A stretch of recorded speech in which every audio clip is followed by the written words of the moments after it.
ఇక్కడ ఉపస్థితైన పురజనులందరికీ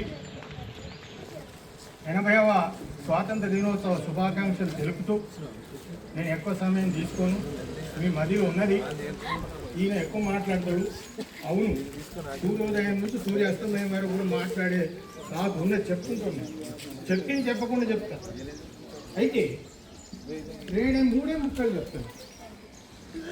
స్వాతంత్రం ఎవరి వల్ల వచ్చింది, దానికి ఏ కారకాల వల్ల వచ్చింది, మూడే కారణం.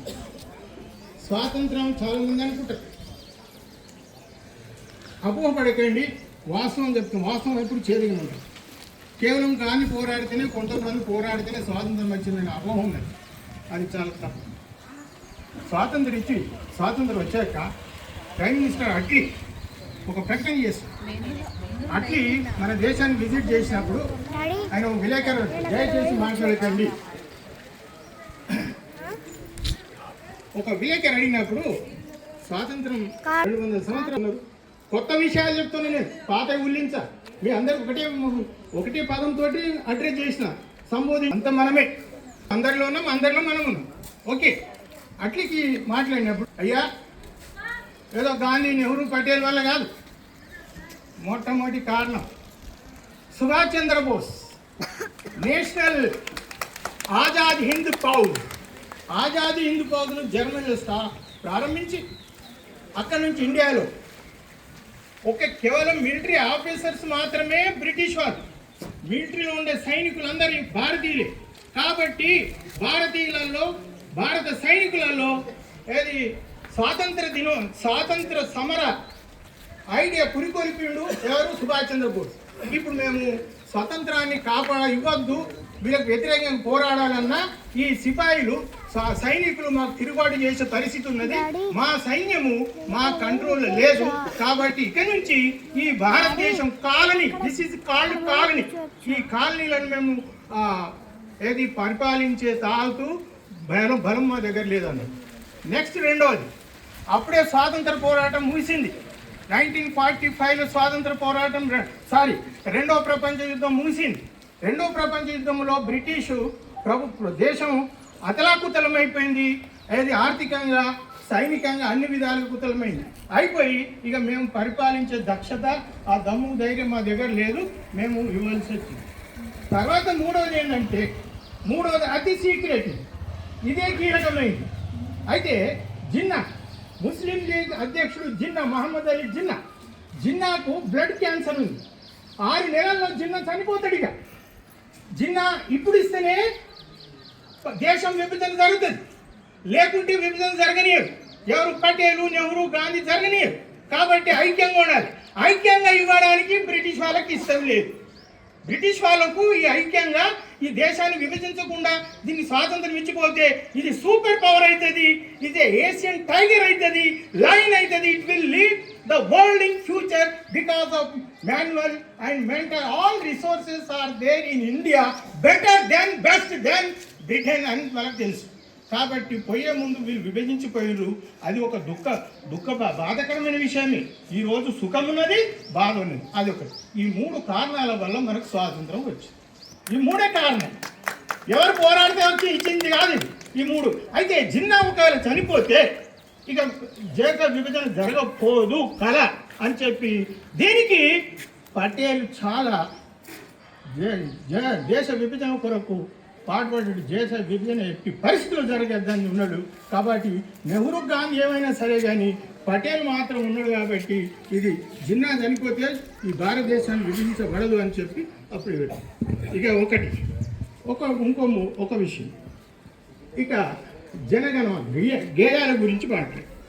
జనగణమన ఒక వైస్రాయ్ మన దేశానికి విజిట్ చేసింది. ఆయన పేరు, సంవత్సరం గుర్తులేదు, మర్చిపోయాను. ఆ వైస్రాయ్ విజిట్ చేసినప్పుడు జనగణమన అధినాయక జయ హే భారత భాగ్య విధాత అని ఆ వైస్రాయ్ని పొగుడుతూ, స్తుతిస్తూ గొప్పగా అది విశ్వకవి రవీంద్రనాథ్ ఠాగూర్ పాడిన పాట ఈ జనగణమన. దేశం గురించి రాయలేరు, పాడలేరు. ఆయనను సంతృప్తి చేయడానికి, ఆయనను ప్రశంసించుకోవడానికి ఈ బ్రిటిష్ వైస్రాయ్ కొరకు ఈ పాట వాడిన సంవత్సరము ఆ వైస్రాయ్ పేరు నాకు జ్ఞాపకం లేదు, సారీ. అది ఒకటి. దాన్ని ఈ అధినాయక స్వాతంత్రం వచ్చినాక వైస్రాయ్కి పోయిండు. మరి అధినాయకులు ఎవరు మనకు? భారత మాత, భారతదేశం. ఆ అధినాయకుని స్థానంలో మనకు భారత మాత ఈ జెండాను మనం గుర్తుగా తీసుకొని అదే గానాన్ని, అదే పాటను జాతీయ యాంథమ్, జాతీయ గీతం వందే మాతరం, జాతీయ ప్లెడ్జ్ జనగణమన, ఈ జాతీయ యాంథమ్. ఈ యాంథమ్ రవీంద్రనాథ్ ఠాగూరే మొదటిసారి పాడిండు. ఆ తర్వాత దానికి ట్యూను ఏర్పాటు చేసి దాన్ని పాడడం జరిగింది. అదొకటి. తర్వాత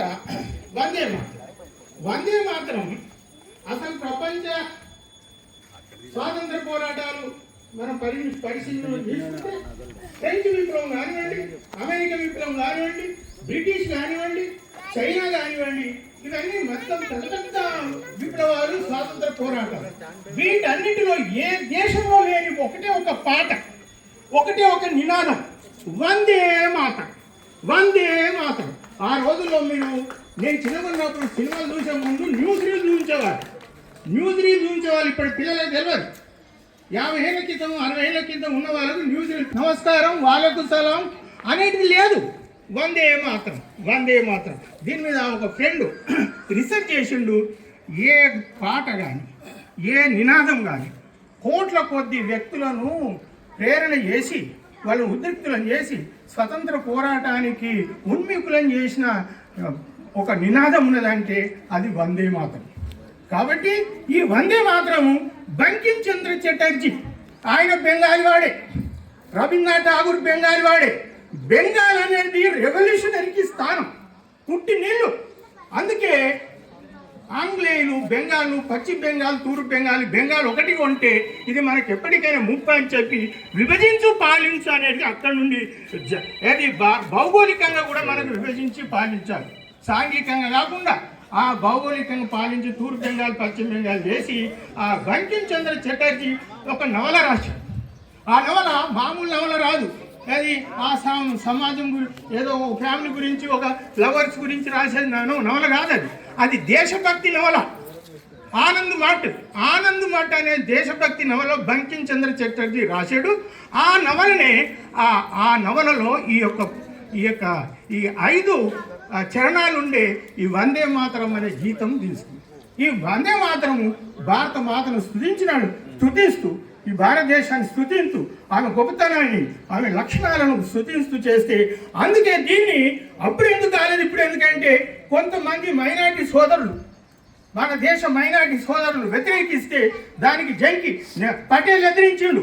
ఎవరైనా సరే భారతదేశంలో ఉన్నప్పుడు భారత మాతను పోడవలసిందే, ఈ వందే మాతను పాడవలసిందే అని పటేల్ గారు అంటే, దానికి నెహ్రూ, గాంధీ గారు కొద్దిగా మద్దతు ఇవ్వకపోవడం వల్ల అది ఆపేబడి ఒకటే చరణం, మొదటి చరణం మాత్రం పాడము. ఇంకా 4 చరణాలు ఇగో నేను ప్రింట్ తీసుకున్న నా ఇంట్లో ఉన్నది. ఆ చరణాలు ఏంటి నాకు కూడా తెలియదు. అయితే ఆ చరణాలు పూర్తి గీతం పాడాలి. ఎప్పుడే కానీ ఇక్కడ నుంచి ఒకవేళ 2 చరణాలు, 1 చరణం పాడితే అది చట్ట విరుద్ధము, కేసేయచ్చు ఎవరైనా. కాబట్టి పూర్తి గీతం పాడాలి. దీని వందే మాత్రం భారత జాతీయ గీతం, జాతీయ పాట, నేషనల్ సాంగ్. ఆయనకు జనగణమన నేషనల్ యాంథమ్. ఎప్పుడైనా ఇంకో విషయం మీకు క్లియారిటీ ఇస్తున్నా. ఫస్ట్ జెండా ఎగరానే జనగణమననే పాడాలి. తర్వాత నెక్స్ట్ అది వందే మాత్రం సాంగ్, అది 2 పాడాలి. క్రమం ఉన్నది దానికి. మొదట జనగణమన, తర్వాత వందే మాత్రం. మిత్రులారా, ఈ మాట్లాడడానికి దేశ విభజన కొరకు ఇప్పుడు ఒక మిత్రుడు మాట్లాడాడు. దేశ విభజన వరకు మొన్న సిజేపి